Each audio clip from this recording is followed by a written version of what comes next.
Hi everyone, we're at Cross Jeep and this is a 1980 Jeep J20. It's four-wheel drive.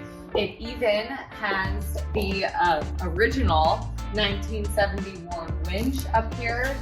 You can see tires new. It has been well kept. It's only had 51,000 miles and some change, which means no one hardly even drove this thing. Besides the obvious, just here and there, barely there rust, it is in great condition. This is so clean. Check out the inside.